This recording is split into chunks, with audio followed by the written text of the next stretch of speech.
بسم اللہ الرحمن الرحیم۔ مثل الذین، مثال ان لوگوں کی، ينفقون جو خرچ کرتے ہیں، اموالہم اپنے مالوں کو، فی سبیل اللہ اللہ کے راستے میں۔ مثال ان لوگوں کی جو خرچ کرتے ہیں اپنے مالوں کو اللہ کے راستے میں، کمثلی جیسا کہ مثال ہے، حبۃ ایک دانہ، انبتت اگائے، سبع سنابل 7 خوشیں، فی کلی ہر ایک، سنبلۃ خوشے میں، 100 حبہ 100 دانے ہوں۔ واللہ اور اللہ تعالیٰ، یضاعف دگنا کر دیتا ہے، لمن یشاء جس کے لیے چاہتا ہے۔ واللہ اور اللہ تعالیٰ، واسع علیم وسعت والا، جاننے والا ہے۔ مثال ان لوگوں کی جو خرچ کرتے ہیں اپنے مالوں کو اللہ کے راستے میں، جیسا کہ مثال ایک دانہ اور اگایا جائے 7 خوشے، اور ہر ایک خوشے میں بالی میں 100 دانے ہوں، اور اللہ دگنا کر دیتا ہے جس کے لیے چاہتا ہے، اور اللہ تعالیٰ وسعت والا، جاننے والا ہے۔ جو لوگ اللہ کی راہ میں خرچ کرتے ہیں، حج میں، جہاد میں، فقراء پر، عزیز و اقارب پر، تو ان کی مثال ایسی ہے کہ کوئی شخص ایک دانہ گیہوں کا عمدہ زمین میں بوئے، اس سے ایک پورا پودا نکلے، اس میں 7 خوشیں گیہوں کے پیدا ہوں، ہر خوشے میں 100 دانے ہوں۔ نتیجہ یہ ہوا کہ ایک دانے سے 700 دانے حاصل ہو گئے۔ مطلب یہ ہوا کہ اللہ کے راستے میں خرچ کرنے سے 700 تک ثواب حاصل ہو سکتا ہے۔ 1 پیسہ خرچ کرے تو 700 پیسے مل سکتے ہیں۔ صحیح اور معتبر حدیث میں بھی ہے کہ ایک نیکی کا ثواب 10 گنا ملتا ہے اور 700 تک پہنچ سکتا ہے۔ حضرت عبداللہ بن عباس رضی اللہ تعالیٰ عنہ سے مروی ہے، جہاد اور حج میں 1 درہم خرچ کرنے کا ثواب 700 درہم کے برابر ہے۔ اس حدیث میں اللہ تعالیٰ خرچ کرنے والے کی فضیلت کے بارے میں فرما رہے ہیں کہ جو لوگ اللہ کے راستے میں خرچ کرتے ہیں تو اللہ تعالیٰ ان کو دگنا کر کے دیتے ہیں، اور اس کو مثال سے واضح کر دیا کہ جیسے ایک دانہ ہو اور وہ 7 خوشوں میں اگے، اور پھر ایک خوشے میں 100 دانے ہوں تو 7 خوشوں کے اندر 700 دانے ہو جائیں۔ اسی طرح جب ایک نیکی کی اس کا اجر 700 تک بڑھ گیا۔ اسی طرح جب 1 روپیہ اللہ کی راہ میں خالص اللہ کے لیے خرچ کیا تو اللہ نے 700 تک اس کا اجر بڑھا دیا۔ الذین وہ لوگ جو ينفقون خرچ کرتے ہیں، اموالہم اپنا مال، فی سبیل اللہ اللہ کے راستے میں، ثم پھر لا یتبعون نہیں پیچھے جاتے، ما انفقوا جو خرچ کر چکے، منًا کہ احسان جتائیں، ولا اذی منًا ولا اذی لہم اور نہ وہ تکلیف دیتے ہیں نہ احسان جتاتے ہیں، لہم اجرہم عند ربہم ان کے لیے اجر ہے ان کے رب کے نزدیک، ولا خوف علیہم اور نہ ہی خوف ہوگا ان پر، ولا ہم یحزنون اور نہ وہ غمگین ہوں گے۔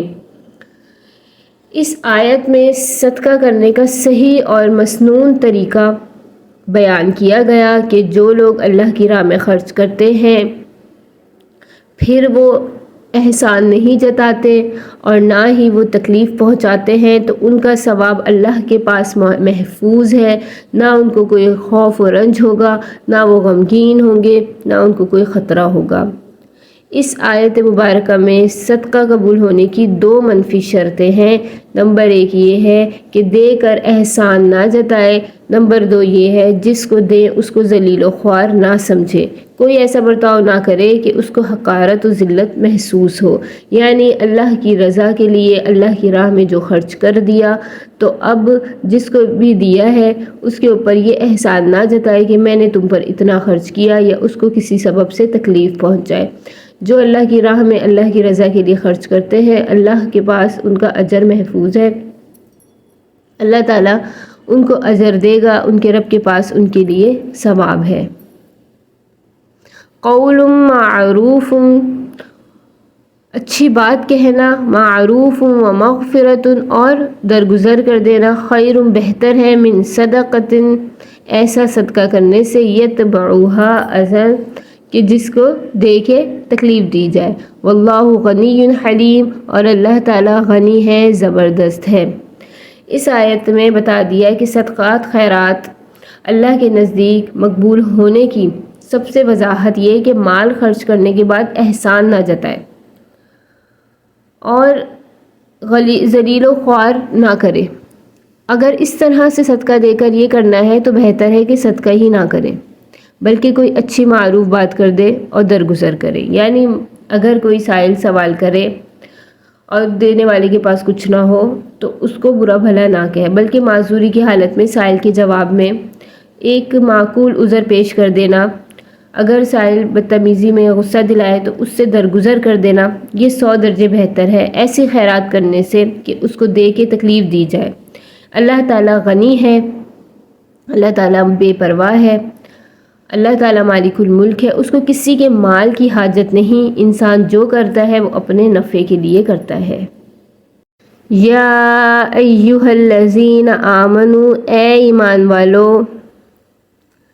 لا تبطلوا صدقاتکم نہ تم ضائع کرو اپنے صدقات کو، اپنا خیرات کو، بالمن والاذی احسان جتا کر اور تکلیف دے کر، کالذی اس شخص کی طرح، ینفق جو خرچ کرے، مالہ اپنا مال، ریا الناس لوگوں کو دکھانے کے لیے، ریا کے لیے، ریاکاری کے لیے، ولا یؤمن باللہ اور نہ ایمان رکھتا ہو اللہ پر، والیوم الآخر اور آخرت کے دن پر، فمثلہ اس کی مثال ایسی ہے، کمثلی جیسا کہ مثال، صفوان علیہ تراب ایک چٹان ہو اس کے اوپر کچھ مٹی ہو، فاصابہ پھر پہنچے اس کو، وابل بارش، زوردار بارش، فترکہ صلدا پھر وہ اس کو چھوڑ دے صاف، لا یقدرون علی شیء نہیں قدرت رکھتے وہ کسی شے پر، مما کسبوا جو وہ کمائے، واللہ اور اللہ تعالی لا یہدی القوم الکافرین نہیں ہدایت دیتا کافر قوم کو۔ اللہ تعالیٰ نے فرمایا کہ اے ایمان والو تم اپنے صدقات کو باطل مت کرو، ضائع مت کرو، احسان جتا کر، تکلیف پہنچا کر اپنی نیکیوں کو ضائع نہ کرو، صدقات کو برباد نہ کرو زبان سے احسان جتلا کر یا برا برتاؤ کر کر، کہ جس صدقے اور خیرات کے بعد احسان جتلایا یا تکلیف دینے کی جو ہے صورت ہو جائے وہ صدقہ باطل ہو جاتا ہے۔ اس پر کوئی ثواب نہیں رہتا۔ اس آیت میں صدقے کے قبول ہونے کی ایک اور شرط بیان فرما دی کہ صرف اللہ کی رضا کے لیے جو ہے خرچ کیا جائے، اگر مال لوگوں کے دکھاوے کے لیے، لوگوں کو دکھانا اور ریاکاری مقصود ہو اس لیے خرچ کیا جائے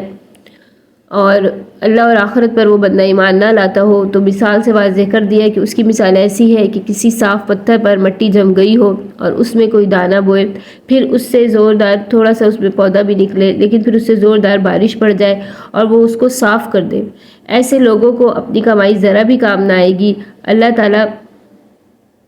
جو ہے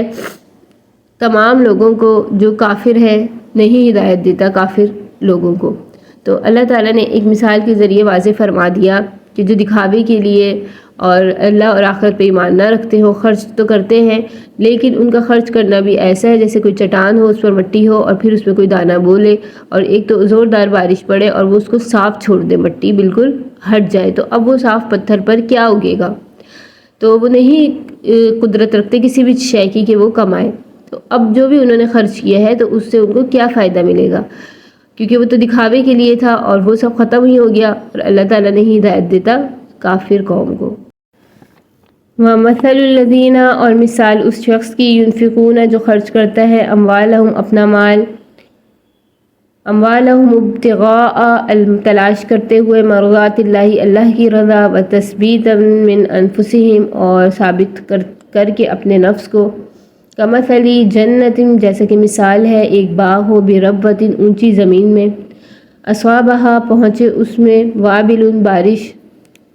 آئے، فآتت تو وہ لاتا ہے، اکلہا اپنا پھل، ضعفین دگنا، یعنی باغ اونچی اور اچھی زمین میں اور بارش کے پہنچنے سے، بارش ہونے سے اس میں بہت اچھا اور دگنا پھل آتا ہے۔ فإن لم یصبھا، اگر نہ بارش ہو، وابل زوردار بارش نہ ہو، فطل تو پھوار ہی کافی ہے، شبنم ہی کافی ہے، واللہ بما تعملون بصیر، اور جو تم کرتے ہو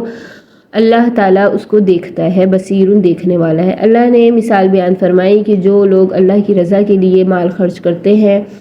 اپنے نفس کی پاکی کے لیے مال خرچ کرتے ہیں، ان کی مثال ایسی ہے کہ باغ ہو اور وہ بلند ٹیلے پر ہو، اور جب وہاں بارش وغیرہ بھی پہنچے تو اس کا پھل دگنا ہوتا ہے، اور اگر بارش نہ ہو تو بس پھوار ہی کافی ہے۔ یعنی جو اللہ کی رضا کے لیے مال خرچ کرتا ہے اللہ اس کو دگنا عطا کرتے ہیں، اور اگر وہ مال زیادہ عطا کرتا ہے، زیادہ اللہ کی راہ میں دیتا ہے تو بارش کی طرح اس کی مثال ہے، اور اگر وہ تھوڑا ہی دیتا ہے، شبنم یعنی پھوار ہی کافی ہے، تھوڑا ہی دیتا ہے تو وہ بھی قابل قبول ہے۔ ایودو، کیا چاہتا ہے، احدکم تم میں سے کوئی، ان تکون لہ جنت، کہ اس کا کوئی باغ ہو، من نخیل کھجوروں کا، واعناب اور انگوروں کا، تجری بہتی ہو، من تحتها الانہار اس میں نیچے سے نہریں، لہ فیہا من کل الثمرات اور اس میں ہر طرح کے میوے آتے ہوں، وَأَصَابَهُ الْكِبَرُ پھر اس شخص کو پہنچے بڑھاپا، وَلَهُ ذُرِّيَّةٌ ضُعَفَاءُ اور اس کی اولاد جو ہے کمزور ہو، چھوٹی عمر کی ہو، فَأَصَابَهَا پھر وہ پہنچے اس کی باغ کو، إِعْصَارٌ آگ کا بگولا، فِيهِ نَارٌ اس میں آگ ہو، فاحترقت اور وہ اس کو جلا ڈالے۔ اسی طرح بیان کرتا ہے اللہ تمہارے لیے اپنی آیتیں، لکم الآیاتی تمہارے لیے اپنی آیتیں، لعلکم تتفکرون تاکہ تم غور و فکر کرو۔ اس آیت میں اللہ نے یہ بتا دیا کہ صدقہ اور خیرات اس وجہ سے قبول نہ ہوگی کہ اگر اس میں